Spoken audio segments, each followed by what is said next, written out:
You should do pool content, brother. I'd love to hear your maintenance routine. I'm happy to talk something different because I think I've answered every single unique lawn care, Bermuda grass related, warm season grass related question that has come through. I still get plenty of questions, but I've been looking for unique ones that I haven't covered, and we've covered a lot. This is my pool. We got it replastered recently. Went with a dark color, so it looked kind of like a pond. You can't really see the bottom. But these are the three main products I use for pool maintenance. There's tons, and just like in lawn care, there's tons of products and places to spend your money. But I would say this is 90+% of what I do. So I don't have a salt generator. I've thought about buying one, but instead I've bought other pool equipment recently. I do liquid chlorine. You can get liquid chlorine also from Pinch a Penny and DFW, but you have to drive and it's not really much savings. So I get these for $5.60 something from Walmart Plus, delivered on subscription. You can also use the chlorine pucks, but they have cyanuric acid. Once your cyanuric acid gets too high, you have to drain the pool. It's one chemical you cannot reverse in the pool. So you basically empty out 10,000 gallons into the street, into the storm drain, and refill it with 10,000 gallons. So just once your cyanuric acid is like 30, 40 plus, if you're new to pools, just take your water. You can buy a test kit, or you can take it to a pool store and they will generally do a test for free.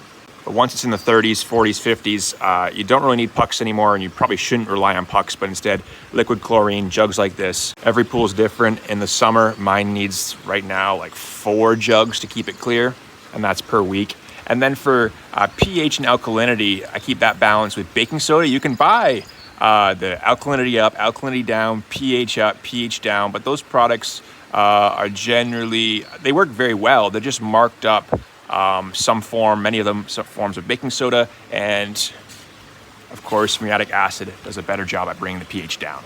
pH and alkalinity are tied together. There's a relationship between them, but oftentimes you'll find your pH needs to come down and your alkalinity needs to come up. And so first do alkalinity, you add baking soda, your alkalinity will come up. Once your alkalinity is figured out, you move on to pH. Get the pH, it'll be high because of this. You drop it with muriatic acid.